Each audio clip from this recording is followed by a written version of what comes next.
Hey guys, what's going on? It's Mark with Spiguyver Backpacking. Thank you for joining me today.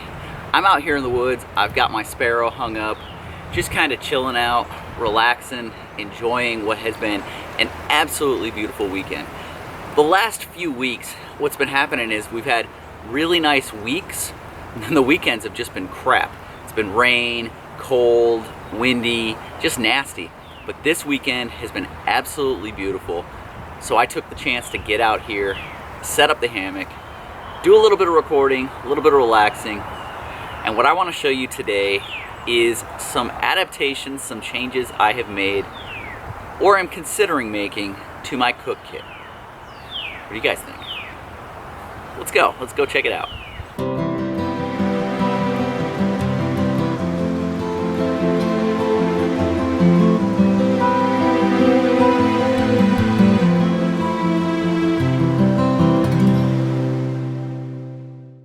So I posted a video not too long ago which showcased the cook kit that I was going to be using for 2018, and it's really a combination of a kit that I've used for a little while now, really since last year when I did like a 3 or 4 day, I think it was a 4-day 3-night trip on the AT. I think this was the kit I took with me, and since then it's kind of been my go-to kit, and it's the one that I showed with the Toaks 550 light. Inside of here I have my Spiguyver Stove, little mini Bic lighter in there, and then this really lightweight titanium windscreen. So this is what I've been using pretty exclusively this year, and it's what I used a lot towards the end of last year. But some things on the last trip got me thinking about it and got me considering maybe I wanted to do something different. So I've been playing around with building some new stoves, trying some things, and let's see what I have come up with. So up here in my new gear loft, little gear sling from Dream Hammock, I've got some new pieces. Well, not really new pieces, but some pieces I've adapted, and a piece that I have created recently.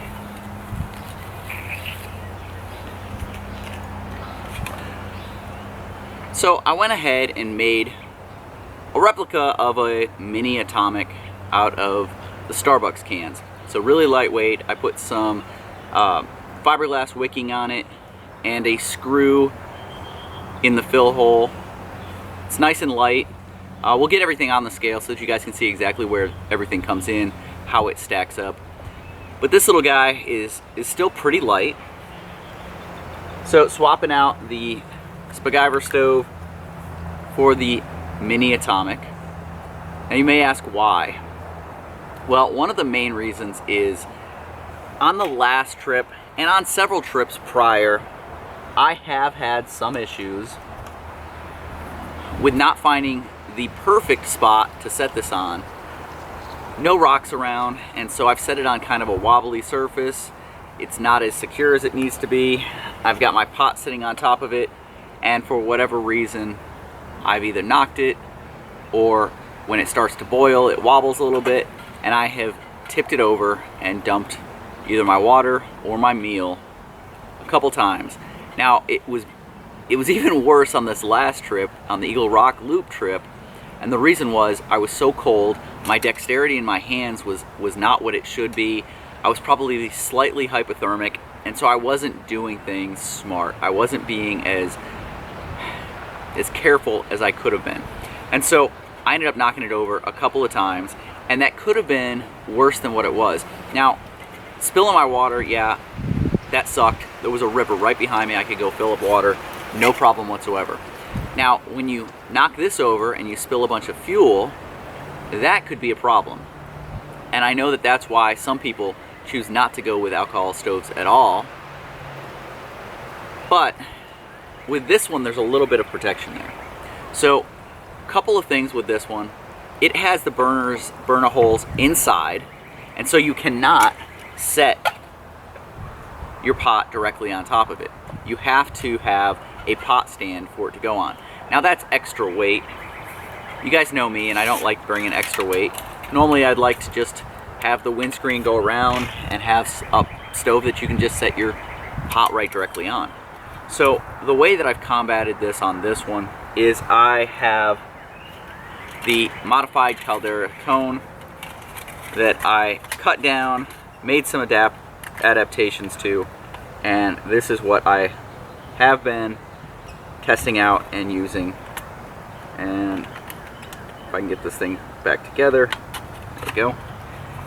So the cone itself slides together, creates the perfect spot for my pot. So my pot slides in there, and as you can see now, I can hold the pot and the Caldera Cone sticks to it.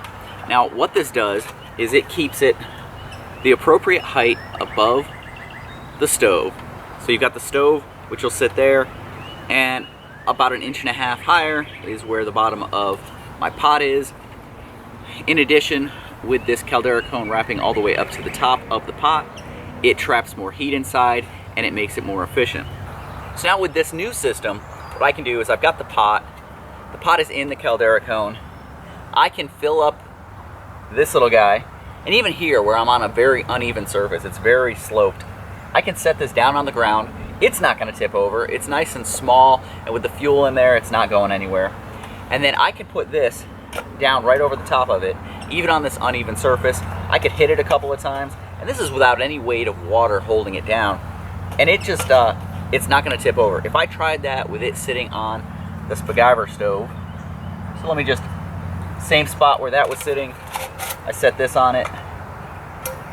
Initially, it just automatically falls over. I could probably find a way to dig it in a little bit, center it a little bit, but you saw me kind of tapping it. If I was to tap this even once, it's going over. And so hopefully this stays upright and doesn't spill too much fuel out. But if it does, now I could be dealing with a problem with, creating a forest fire. Not something I want to be responsible for, not something that I want to do. So I've got this set up now. Set that down, set this on top of it. It's more efficient because it's not losing anything out of the sides. It's trapping the heat inside. And I can make myself a nice pot of water without having to worry about it too much. A little bit more efficient. And when I'm done with the Spiguyver stove, when I took the pot off, this would continue to burn until it was out of fuel because there's no way to really smother the flame out. With this one, once I'm done cooking, I take the lid from my pot, set it on top of the stove, and it snuffs it out completely. At that point, I can undo the fill screw and pour any remaining fuel back into my fuel bottle. Makes it more efficient. Makes it so that I don't have to measure out exactly how much fuel and know how much fuel each time before I use it. Very cool. Now, there is a little bit of a penalty here. The stove's a little bit heavier, and the cone is quite a bit heavier than my extremely lightweight titanium windscreen. But what I'm giving up in weight, I'm adding in reliability, usability, and really just the peace of mind knowing that I'm not going to knock it over and that it's going to work every time. So I'm going to go ahead and fire this thing up and get a cup of coffee going. Why don't you guys stick around, check it out. Alright, so here is the mini atomic that I put together. You can see the fiberglass wicking on here.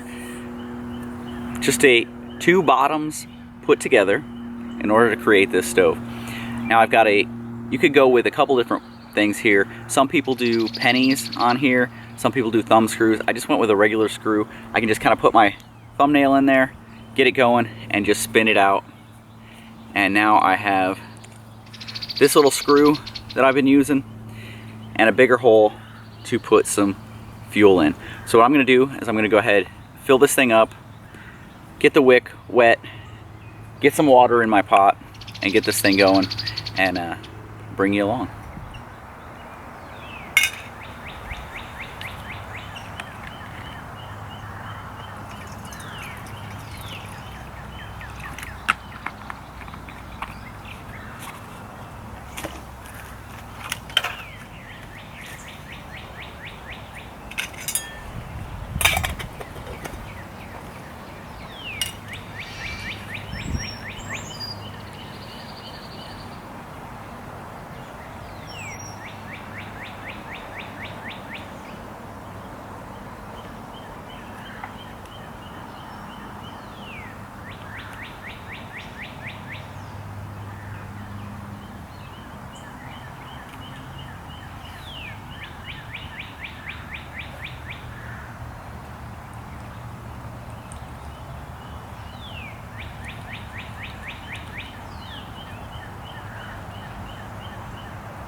all there is to it.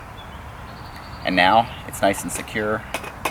I'm not worried about it being knocked over, a gust of wind taking it over, because really that's how tippy the Spiguyver stove can be if it's not on a really good surface. Now, I'm not saying that it hasn't served me extremely well and worked great in almost every position I've ever put it in, but there's definitely limitations to every piece of gear that you have, and you need to know what those are. And the time may come that you want to change out from the piece of gear that has some limitations to something that's a little bit more versatile, and that may cost you a little bit in weight, but those are the kind of things that you have to consider, weigh, and decide what makes the most sense to you. Now, I don't have a whole lot of water in here, maybe a cup. Yeah, I'd say about a cup. It hasn't been on very long, but because of how efficient this thing is, let me take you over here and show you. So inside of the pot, we've already got quite a bit of bubbles in there, and it's really getting pretty close to boiling, and it has not been on there very long at all. Just the efficiency of this thing really is pretty nice. That's about as hot as I really need or want my water, since I'm just doing some coffee for today. So what I'm going to do now is I'm going to aim this down here so I can show you what I'm going to do to put this thing out.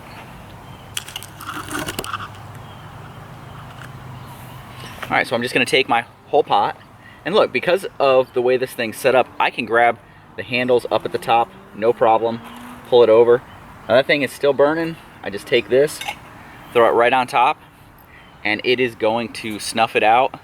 And at this point, it's gone ahead and done that. I can do this, a little bit of fuel in there, I'll let it cool down a little bit, and then I can take that off and pour it back in there and show you guys exactly how I do that. Nice cup of coffee, beautiful day, very, very comfortable hammock. Not a whole lot I can complain about right now. So this new cook kit, well, it's not a new cook kit, it's just what I've put together. Does have a weight penalty, so let's take a look at the weights on both of them, show you me putting them on the scale so that you get a good idea of what exactly we're working with here, and then we'll come back and I'll give you my final thoughts on more of why I went to this and how I see it working in the future, and if I will be carrying the Spiguyver stove with me anymore. Let's find out.